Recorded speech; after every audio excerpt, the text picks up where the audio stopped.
നമ്മളുള്ള കാര്യം പറഞ്ഞല്ലോ, പർച്ചേസിലടക്കം ചില അഴിമതികൾ ഉണ്ട് എന്നൊരു സംശയമല്ല. അതായത് ഇദ്ദേഹത്തിന് MLAക്ക് വളരെ വേണ്ടപ്പെട്ട ഒരാൾ അവിടെ കല്യാണം കഴിച്ചു. അയാൾക്ക് അവിടുത്തെ ആളുകൾ മുമ്പിൽ, ഭാര്യ വീട്ടുകാരും മുമ്പിൽ ആളാവാൻ വേണ്ടി ഒരു ബസ് MLA സ്വാധീനം ചെലുത്തി വാങ്ങിച്ചു. ഈ ബസ് KSRTC തിന്നുകൊണ്ടിരിക്കുകയാണ്. 3 MDക്ക് ആഫീസ് കൊടുക്കണോ, സ്റ്റാഫിനെ കൊടുക്കണോ, 3 MDക്ക് കാർ കൊടുക്കണോ, എത്ര കോടി രൂപ അതിന് വേറെ ചിലവുണ്ട്. ഇടിയും തള്ളും എല്ലാം കൊണ്ട് ഞാൻ പണം ശേഖരിച്ചു കൊണ്ടുവന്ന് ഇവിടെ അടയ്ക്കുന്നു. ഈ പണം ദുരുപയോഗം ചെയ്ത് പോകുന്നുണ്ടോ എന്നുള്ള സംശയം നിങ്ങളിലെ ആത്മാർത്ഥതയ്ക്ക് കുറവ് വരുത്തിയിട്ടുണ്ട് എന്നാണ് എനിക്ക് മനസ്സിലായത്. ഇനി ഒരു പൈസയും നിങ്ങൾക്ക് ആശങ്ക വേണ്ട, അനാവശ്യമായ ഒരു പൈസയും പുറത്തേക്ക് പോവില്ല, ചോരില്ല. ഗതാഗത മന്ത്രി ഗണേഷ് കുമാർ അദ്ദേഹം നടപ്പിലാക്കുന്ന ഓരോ തീരുമാനങ്ങളും, അദ്ദേഹം എടുക്കുന്ന ഓരോ നടപടികളും അത് എപ്പോഴും ചർച്ചയാകാറുണ്ട്. നേരത്തെ ഉണ്ടായിരുന്ന ഗതാഗത മന്ത്രിയെ പോലെ അല്ല ഗണേഷ് കുമാർ. പറയുന്ന കാര്യങ്ങൾ പ്രാവർത്തികമാക്കാൻ അദ്ദേഹം എടുക്കുന്ന ഓരോ എഫേർട്ടും അത് കേരളത്തിലെ ജനങ്ങൾ കണ്ടുകൊണ്ടിരിക്കുകയാണ്. KSRTC നന്നാക്കിയിട്ടേ ഇനി താൻ ഇറങ്ങൂ എന്ന് അദ്ദേഹം പറയുമ്പോൾ KSRTC നന്നാവുക തന്നെ ചെയ്യുമെന്ന് KSRTC ജീവനക്കാരും KSRTCയെ സ്നേഹിക്കുന്നവരും കേരളത്തിലെ ജനങ്ങളും വിശ്വസിക്കുന്നുണ്ട്. അദ്ദേഹത്തിൻ്റെ വാക്കുകളാണ് ഇപ്പോൾ ചർച്ചയാകുന്നത്. ഭാര്യ വീടുണ്ടെന്ന് കരുതി അങ്ങോട്ടേക്ക് ബസ് റൂട്ട് വിടണ്ട എന്നാണ് അദ്ദേഹം പറയുന്നത്. KSRTCയെ നശിപ്പിക്കാൻ ശ്രമിക്കുന്നവർക്ക് ഒരു താക്കീത് കൂടിയാണ് അദ്ദേഹത്തിൻ്റെ വാക്കുകൾ. ഞാൻ KSRTCയുടെ ഭരണത്തിൽ പിടിമുറുക്കുകയാണ്. ഞാൻ ഓരോ പോയിന്റിലും, ജീവനക്കാർ മനസ്സിലാക്കണം, ഓരോ പോയിന്റിലും മന്ത്രി എന്ന നിലയിൽ ഇടപെടേണ്ട കാര്യമുണ്ടോ വെച്ചാൽ ഇല്ല, പക്ഷേ ഞാൻ ഇടപെടും. ജീവനക്കാർ ഇപ്പോൾ KSRTCക്ക് ഒരു ആശങ്കയുണ്ട്. ഈ ഷിഫ്റ്റ് വളർന്നു വന്നിട്ട് KSRTC ജീവനക്കാർ വെറും കാഴ്ചക്കാരും ഷിഫ്റ്റുകാർ വണ്ടി ഓടിക്കുകയും ചെയ്യുമെന്നൊരാശങ്കയുണ്ട്. അങ്ങനെ ഒന്നും ഉണ്ടാവേണ്ട കാര്യമില്ല. അതിനൊന്നും ഞാൻ അവസരം കൊടുക്കില്ല, നിങ്ങൾ പേടിക്കേണ്ട. KSRTCയെ നമ്മൾ ലാഭകരമാക്കും എന്ന് പറയുന്നില്ല, പക്ഷേ നമ്മുടെ ആവശ്യം നടത്താനുള്ള കാശ് നമുക്കുണ്ടാക്കിയേ പറ്റൂ. അതുകൊണ്ട് ഞാൻ ഇന്നലെ മുതൽ തിരുവനന്തപുരത്തെ ഡിപ്പോകളെടുത്ത് തിരുവനന്തപുരം ജില്ല പരീക്ഷണാടിസ്ഥാനത്തിൽ നഷ്ടത്തിലോടുന്ന വണ്ടികൾ എൻ്റെ സാന്നിധ്യത്തിൽ തന്നെ ചർച്ച ചെയ്ത് വേണമെങ്കിൽ ഒഴിവാക്കും, അല്ലെങ്കിൽ ഉച്ച സമയത്തൊക്കെ അതിന് ആവശ്യമില്ല. കാരണം ഒരു വണ്ടി നെടുമങ്ങാട് നിന്ന് കിഴക്കേക്കോട്ടയിലേക്ക് പേരൂർ കട വഴി ഓടി വരുമ്പോൾ ആ വണ്ടിക്ക് ഒരു കിലോമീറ്ററിന് കിട്ടുന്ന 6.5 രൂപ 7 രൂപയാണ്. KSRTCയിലെ ഓരോ ജീവനക്കാർക്കും അറിയാം, നിങ്ങൾ മനസ്സിലാക്കണം. ആ വണ്ടി ഓടിക്കണം, ആ വണ്ടി ഓടിക്കേണ്ട കാര്യമില്ല. കാരണം ആർക്കും ആവശ്യമില്ല, ആ വണ്ടി ആവശ്യമില്ല. ആരും കളക്ഷൻ ഇല്ലാത്ത വണ്ടി ആർക്കും വേണ്ടാത്ത വണ്ടിയല്ലേ. അത് പിന്നെയും ഒരു മഹത്തായ വസ്തുവായി നമ്മൾ കാണണ്ടായില്ല. ഒരാൾക്ക് പോകാൻ വേണ്ടി വണ്ടി ഓടിക്കുന്നു.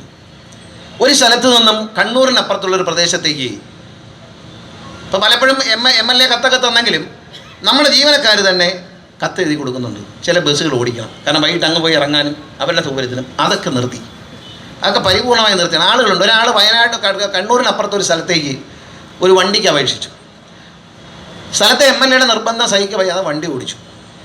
വണ്ടി ഓടിക്കുന്ന സ്ഥലത്തേക്ക് ഞാൻ കണക്ക് നോക്കിയപ്പോൾ മാസത്തിൽ ആകെ ഒരു ദിവസമാണ് 4 പേര് അങ്ങോട്ട് വണ്ടിക്ക് ടിക്കറ്റ് ബുക്ക് ത്രൂ ആയിട്ട്. ആ സ്ഥലത്ത് നിന്ന് അങ്ങറ്റം വരെ വണ്ടിക്ക് 4 ദിവസം 4 പേര് ഒരു ദിവസം മാത്രം മാസത്തിൽ. അതായത് ഇദ്ദേഹത്തിന് MLAക്ക് വളരെ വേണ്ടപ്പെട്ട ഒരാൾ അവിടെ കല്യാണം കഴിച്ചു. അയാൾക്ക് അവിടുത്തെ ആളുകൾ മുമ്പിൽ, ഭാര്യ വീട്ടുകാരും മുമ്പിൽ ആളാവാൻ വേണ്ടി ഒരു ബസ് MLA സ്വാധീനം ചെലുത്തി വാങ്ങിച്ചു. ഈ ബസ് KSRTCയെ തിന്നുകൊണ്ടിരിക്കുകയാണ്. ഇതൊക്കെ ഓടിക്കണമോ എന്ന് നാട്ടുകാരും ജീവനക്കാരും ഒരുപോലെ ചിന്തിക്കണം. KSRTC ഫാൻസ് ഉണ്ട്, അസോസിയേഷൻ, ആനവണ്ടി ഫാൻസ് അസോസിയേഷൻ ഉണ്ട്. അവരൊക്കെ ചിന്തിക്കേണ്ടതറിയാം, ഇത് നിലനിൽക്കണമെങ്കിൽ ചില നല്ല നടപടികൾ ചെയ്യണം. അത് MLAമാരെ വിഷമിപ്പിച്ചും പഞ്ചായത്ത് മെമ്പർമാരെ നാണം കെടുത്തിയും പൊതുപ്രവർത്തകരെ അപമാനിച്ചും ഒന്നുമല്ല നടത്താൻ പോകുന്നത്. അതൊക്കെ ഞാനും അനുഭവിച്ചാൽ. കാരണം തിരുവനന്തപുരത്തിരുന്നുകൊണ്ട് പറയും, ഇത്ര രൂപയെ കുറവുള്ളതെല്ലാം വെട്ടിയരെ എന്ന് പറയും. ഒരൊറ്റ വെട്ട, അതായത് ഡിപ്പോളി വെട്ടുന്ന ഓടി ആകെ അരാജകത്വം. അങ്ങനെ വെട്ടില്ല. ദൂരോട്ട് പോകുന്നൊരു വണ്ടി, ഇപ്പോൾ കണ്ണൂരേക്ക് പോകുന്നൊരു വണ്ടി നഷ്ടമാണെന്ന് കണ്ടാൽ ആ വണ്ടി എവിടം വരെ കളക്ഷൻ ഉണ്ടെന്നോ, തലശ്ശേരി വരെ അല്ലെങ്കിൽ കോഴിക്കോട് വരെ കളക്ഷൻ ഉണ്ടെങ്കിൽ അവിടെ വെച്ച് വണ്ടി നിർത്തും. അത് മതി. അതിനപ്പുറത്തോട്ട് ഈ വണ്ടി ആവശ്യമില്ലാത്തതുകൊണ്ടല്ലേ ആരും കയറാത്തത്. ആവശ്യമുണ്ടെങ്കിൽ നിറഞ്ഞു പോവില്ലേ. നിറഞ്ഞു പോകുന്ന വണ്ടി നിർത്താൻ നമുക്ക് തലയ്ക്ക് അസുഖമല്ലോ. ഇല്ല, എൻ്റെ വീട്ടിൽ പോകാൻ അല്ലെങ്കിൽ എൻ്റെ കുഞ്ഞമ്മയ്ക്ക് രാവിലെ വരാൻ വേണ്ടി എന്നോട് ഒരാൾ തിരുവനന്തപുരത്ത് വന്ന് കഴിഞ്ഞ ദിവസം പറഞ്ഞു, എനിക്ക് രാവിലെ ഇന്ന സ്ഥലത്ത് നിന്ന് ഇന്നപ്പോൾ സർക്കുലർ ബസ് ഒരു 10 രൂപയ്ക്ക് കൂടെയാണ്, അത് അവിടെ നിന്ന് വന്ന് ഇന്ന സ്ഥലം. അപ്പം ഞാൻ ചോദിച്ചു, ചേച്ചിക്ക് നന്തൻകോട് പോകണോ ചാരാച്ചിറ പോകണോ എന്ന് ചോദിച്ചു. ഞാൻ തിരുവനന്തപുരത്ത് പഠിച്ചു വളർന്നു. അവൻ പറഞ്ഞു, എനിക്ക് ചാരാച്ചിറയാണെങ്കിൽ കൂടുതൽ സൗകര്യം, അവിടെ അല്ലയോ ചേച്ചിയുടെ മോളെന്ന് ചോദിച്ചു. കാരണം മോള് രാവിലെ ആഫീസിൽ പോകുന്നതിന് മുമ്പേ അമ്മയ്ക്ക് കയറി തിരുമലയിൽ നിന്ന് കയറി ചാരാച്ചിറ മോളെ വീട്ടിൽ വന്ന് പിള്ളേരെ ഏറ്റെടുക്കണം. ഇതിന് ഞാൻ വണ്ടി ഇട്ട് കൊടുത്താൽ എന്നെ എല്ലാം ഇടിക്കണ്ടേ? അതൊന്നും ചെയ്യത്തില്ല. നമ്മൾ പറയുന്നുണ്ട് നമ്മൾ 3 വിഭജിക്കണം, 6 വിഭജിക്കണം. അതുകൊണ്ടൊന്നും നന്നാവില്ല. 3 വിഭജിച്ചാൽ 3 MD ക്ക് ആഫീസ് കൊടുക്കണോ, സ്റ്റാഫിനെ കൊടുക്കണോ, 3 MD ക്ക് കാർ കൊടുക്കണോ? എത്ര കോടി രൂപ അതിന് വേറെ ചിലവുണ്ട്? എത്ര പോസ്റ്റ് ക്രിയേറ്റ് ചെയ്യണം? ജീവനക്കാരെ 3 ഭാഗത്തേക്ക് തള്ളിയത് കൊണ്ട് എന്തെങ്കിലും നേട്ടമുണ്ടോ? ഇല്ലല്ലോ. ഒരു കാര്യം ഞാൻ ജീവനക്കാരോട് പറയാം, നിങ്ങൾ വരാത്തതിൻ്റെ പേരിൽ നിങ്ങൾ പറയാതെ ആബ്സെൻ്റ് ആവുകയും ചെയ്ത് വണ്ടി മുടങ്ങിയാൽ കർശനമായ നടപടി ഉണ്ടാവും. സ്നേഹമൊക്കെ സ്നേഹം തന്നെ, അതിലൊരു വിട്ടുവീഴ്ചയില്ല. ബദലിക്കാരാണെങ്കിലും സ്ഥിരം ജീവനക്കാരാണെങ്കിലും ഞാൻ പറയുന്നു, നിങ്ങൾ വരാത്തതിൻ്റെ പേരിൽ ഒരു ഡിപ്പോയിൽ വണ്ടി മുടങ്ങിയാൽ ആ വണ്ടിയുടെ ഉണ്ടാകുന്ന സാമ്പത്തിക നഷ്ടം നിങ്ങൾ തരേണ്ടി വരും എന്നതിലൊരു സംശയമില്ല. അങ്ങനൊന്നും ഉത്തരവാദിത്വമില്ലാതെ ജോലി ചെയ്യാൻ പറ്റത്തില്ല. ഇടിയും തള്ളും എല്ലാം കൊണ്ട് ഞാൻ പണം ശേഖരിച്ചു കൊണ്ടുവന്ന് ഇവിടെ അടയ്ക്കുന്നു. ഈ പണം ദുരുപയോഗം ചെയ്ത് പോകുന്നുണ്ടോ എന്നുള്ള സംശയം നിങ്ങളിലെ ആത്മാർത്ഥതയ്ക്ക് കുറവ് വരുത്തിയിട്ടുണ്ട് എന്നാണ് എനിക്ക് മനസ്സിലായത്. ഇനി ഒരു പൈസയും നിങ്ങൾക്ക് ആശങ്ക വേണ്ട, അനാവശ്യമായ ഒരു പൈസയും പുറത്തേക്ക് പോകില്ല, ചോരില്ല. ചോരുക എന്ന് പറഞ്ഞാൽ ആരെങ്കിലും മോട്ട് നമ്മളുള്ള കാര്യം പറഞ്ഞല്ലോ, പർച്ചേസിലടക്കം ചില അഴിമതികൾ ഉണ്ട് എന്നതിലൊരു സംശയമില്ല. എല്ലാ ബസ് സ്റ്റേഷനിലെയും ഡീസൽ പമ്പുകൾ ലീഗൽ മെട്രോളജി വിഭാഗം പരിശോധിക്കും. പമ്പിൽ നിന്ന് പുറത്തേക്ക് വരുന്ന ഡീസലിൻ്റെ അളവ് പരിശോധിക്കും. എല്ലാ വണ്ടികളും ഫുൾ ടാങ്ക് ഡീസൽ അടിച്ചിട്ട് ഓരോ വണ്ടിയുടെയും മൈലേജ്, ഊഹാപോഹങ്ങളൊന്നുമല്ല, ഫുൾ ടാങ്ക് അടിക്കും. അന്ന് ട്രിപ്പ് പോയിട്ട് തിരിച്ചു വന്ന് വീണ്ടും ഫുൾ ടാങ്ക് അടിക്കും. എത്ര കിലോമീറ്റർ ഓടിയെന്ന് അത് ഡിവൈഡ് നോക്കി കൃത്യമായ കണക്കെടുക്കുക. ഊഹ കണക്കുകൾ ഇനിയില്ല KSRTC.